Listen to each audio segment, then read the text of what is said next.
This is Nilima KS. Today, Morning Listeners is bringing to you an interview session with Miss Angela Banks. Morning Listeners is an online magazine dedicated to women. It showcases various articles, interviews, and personal life stories on different matters concerning women. And today, our interviewee is Miss Angela Banks. She is the CEO and clinical director of the Clarity Couch, and she's also a licensed mental health therapist. So let us welcome our interviewee. Hello, Angela. Hi, thank you so much for having me. How are you doing? I'm doing good. So how was your day so far? So far, my day has been okay. On Sundays, typically can be kind of busy, so just kind of getting ready for the week. That sounds How's cool. your day going? Oh, mine was going pretty well today.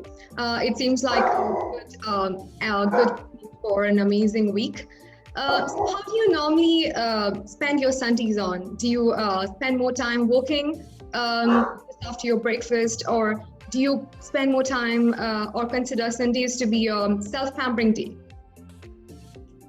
So normally on Sundays, it can be a mixture. I'm typically always having some form of work that I need to get done. So that's always being woven in. But Sundays are a day of rest as well as time with family. Wow. So you seem like a family person. Mm-hmm. Yes, I am. Yep. That's Right. a big part of who I am. I think a family consists a big part of every individual because they play a really important role supporting them, encouraging them throughout their journey. Yeah, that's one of the biggest things about what I do every day. My family is a big part of, how I find balance and kind of keeps me grounded. Right.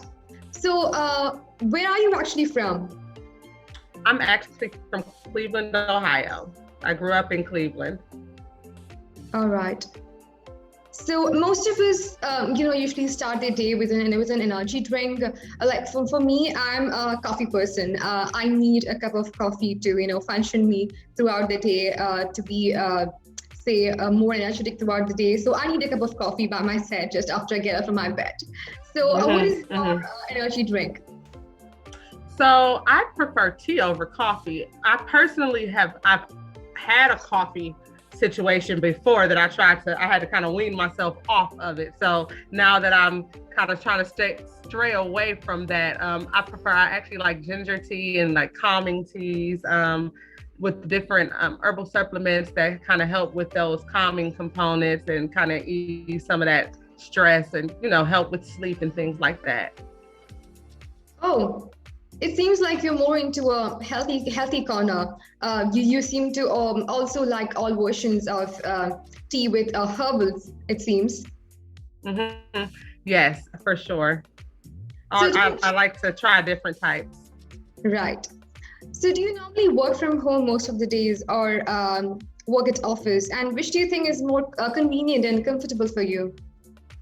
So I've done both, and typically now more so working from home, and it's not necessarily more comfortable from a work aspect, but it's more convenient again when trying to balance that family and professional life. Trying to find that balance, it's convenient, but I would say when I need to be productive and when I want to get things done, if I'm in a space outside of my home, I find that to be more comfortable.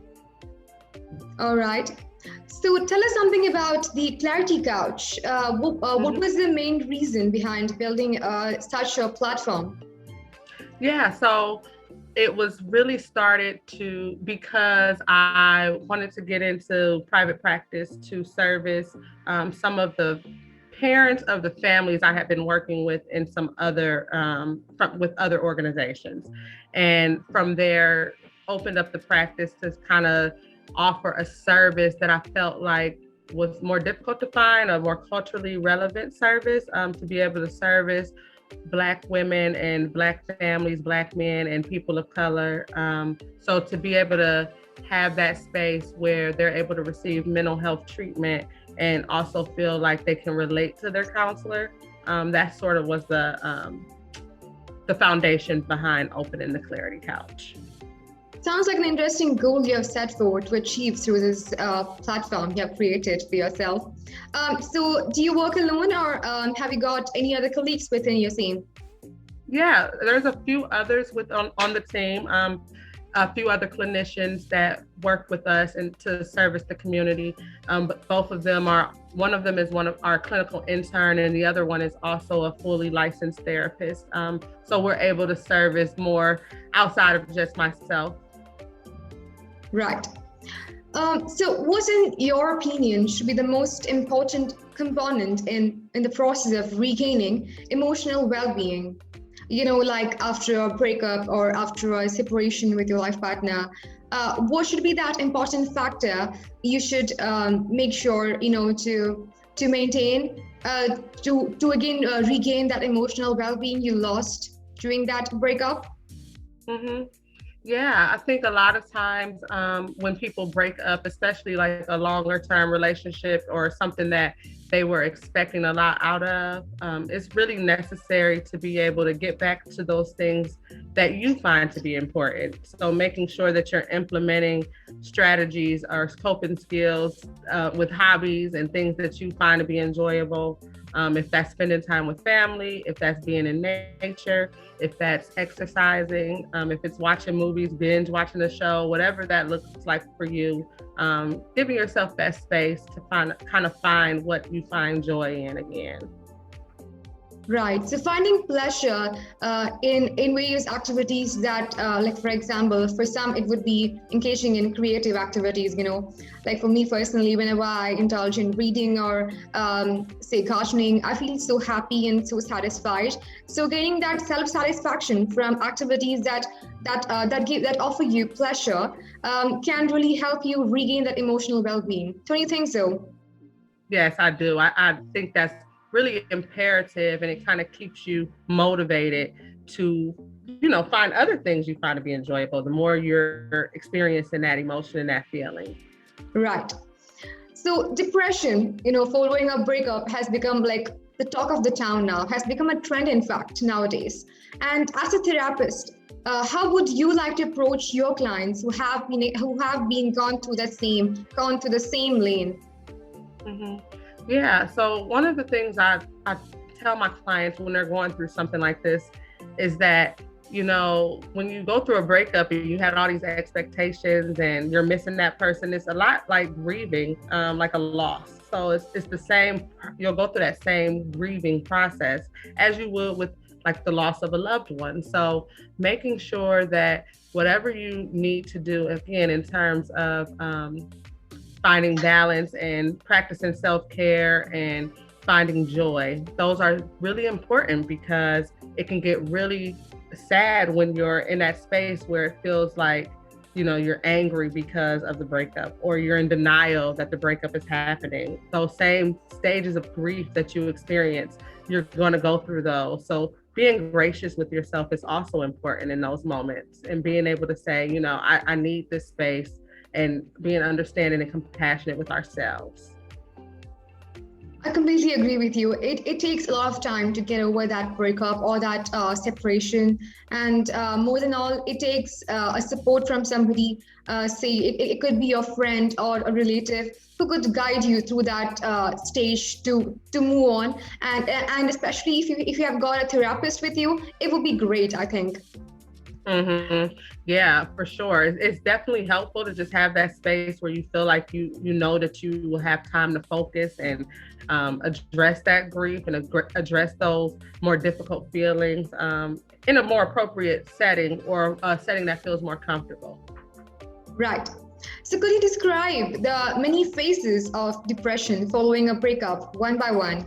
Like I've seen most of my friends, like after they break up, they are quite silent for a few days. They don't speak to many people, and after a few days, I could see them with a bunch of tissues around them, always weeping and crying. So I get doubtful, like, okay, what am I supposed to do? Can I do anything to help her out? So could you describe those different stages they go through after a breakup? Yeah, so someone have experienced, like you just described, shame associated with the breakup.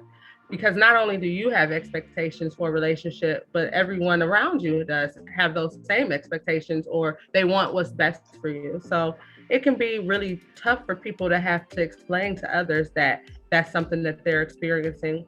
And then they also might experience shame for even being sad about the breakup and feeling like they're unsure of, how they should feel and how others might perceive them. So there might be this fear of being judged or that people won't support them. So I think it can be a lot of different ways. And then you have people who they might overshare, or they might always need to reach out and talk to someone. That kind of can look a lot different, constantly reaching out. So I think it just kind of depends on how they regulate their emotions regularly and how they usually express themselves emotionally. It'll come out in a breakup the same way as it does in any other area of their lives. Oh, that's a great advice. Could you describe the role of jealousy in a relationship? Nowadays now, for example, let's take into consideration the professional world. There are many industries where both men and women work together, and often colleagues mingle together, for completing project works, assignments, and so and so. And often life partners do develop a sort of envy for their colleagues. So, do you think it's quite common, or what exactly does jealousy play in a relationship? Yeah, I think jealousy creates such a dynamic within a relationship where there's one person who might be experiencing maybe guilt associated with their partner feeling jealous because they kind of take their partner's feelings on, and their partner might project that onto them. And then the partner that's jealous, I think a lot of times it comes from their own insecurities and their own life experience, where some need was not fulfilled, and now they're projecting that onto their partner. So I think jealousy in a relationship oftentimes just kind of rips the band-aid off and shows you what's going on with each person that they need to address individually. But it does come up, and it can be really powerful within a relationship and cause tons of conflict. So one of the main things is to be able to talk about it and discuss what is happening within the relationship due to the jealousy and how it's being impacted. That sounds great. So, if not this profession, which one would you have chosen instead? Oh, I don't know. I've never really thought about that, only because I've always wanted to be in the behavioral health profession. But off of my interest, I think maybe the music industry, the arts. I really enjoy music, so I may have been involved in that in some way. And when I was a child, I wanted to be a talk show host. I wanted to be on TV. So who knows? It could have been journalism or something in that realm. So I'm not sure, but it does feel like that question made me really explore that, and kind of like we talked about earlier, think about what are those things that I find joy in, and what I find interest in. So I thought that was interesting. It's true, even when I was small, I want to be a teacher because I was so obsessed with my class teacher who was being so strict. And so I thought, like, when I grew up, if I became a teacher, even I could be strict with kids, So my aim was to become a teacher when I grew up. But now I'm here interviewing you. So yeah, professions do change as you grow up and as you learn more about the world around you. Your perspectives get altered, and so your choice of profession in future. Yes, for sure. I agree. So, who has had the greatest impact on your life? Yeah, so like you nailed it earlier, we talked about my family, major impact on my life. And I'm not just discussing my family of origin, but my nuclear family, which we in the clinical world means my husband, my children, and then my family of origin, my mother, my father, my siblings. Really big impact just because of the support that they've been able to provide me as I've been able to get into this, be an entrepreneur and balance motherhood and just balance doing all those different things that those two roles involve. My family has been really integral in being supportive and just been really impactful and has always been there for me. Very true. There was this famous saying back then that behind every successful man there is a woman, and nowadays there is another saying coming up: behind every successful woman there is an understanding man. And like you said, family is really important, and they stand as your backbone. To like during your highs and lows, to help you throughout the journey to overcome that phase. Yes, definitely. My husband for sure is definitely that backbone and that supportive piece. And then him along with my mom, those are the ones that I kind of call anytime there's something going on that I need to consult on or get advice on or any support on. Those are my two. So for sure, I think that's very true. Yeah. So being a therapist has got its own difficulties and challenges to face. So what were those challenges that you were facing, balancing your career life and family life? Yeah, so just sometimes having to feel that pull of being, needed as a mother, needed as a wife, and then also needed as the therapist. That's my role as well. So kind of sometimes being pulled in those different directions. And of course, just being able to manage the burnout that can come with being a therapist just based off of the things that we listen to throughout the day. If things are traumatizing, making sure that you have your own therapist is really important. You have your own support system so that you can sort of have space away from the session and be able to process some of the things that might be coming up in session that could be having an impact on me. Very true. Depression affects your mental health epidemially, and not every disease could be healed with the help of medicine or of pills. And so, what, according to you, as a therapist, are the mental exercises for healing depression's underlying wounds that Yeah. really deepen our fears and as you said earlier, shame. People often feel shame to open up about their breakup or their separation. So what are some mental exercises that you could suggest to our women readers? Yeah. So there's lots of things you can do. I always like to start with working with a licensed professional. It's a great way to learn new ways to cope with stress, anxiety, depression, and things like that. But also talking about what's going on with you, being transparent and open and vulnerable with your friends and your loved ones, and so that they can support you through things that might be tough for you or difficult for you. And if you don't have that support system, doing the best you can to create that support system is really important, because oftentimes when you're depressed, you feel really alone, like you have to do things by yourself.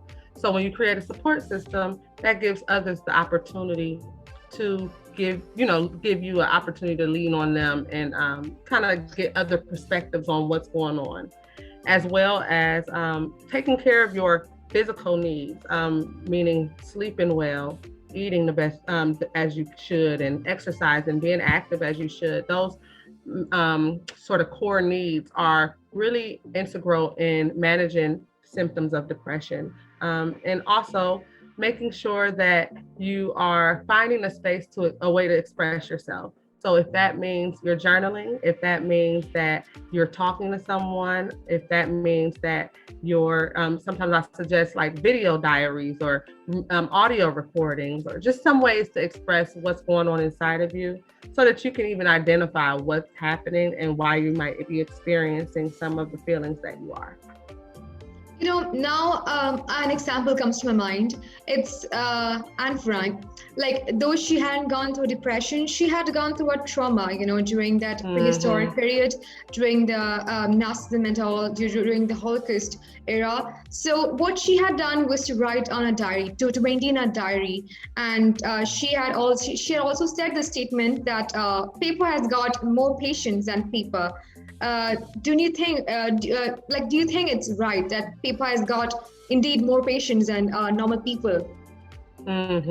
Yes, I definitely agree with that. And I feel like I do think that that was a great way for her to cope with what she was going through. Writing it down and getting it out was her way of expressing herself. And I do feel like that's very relevant. Very true. All right.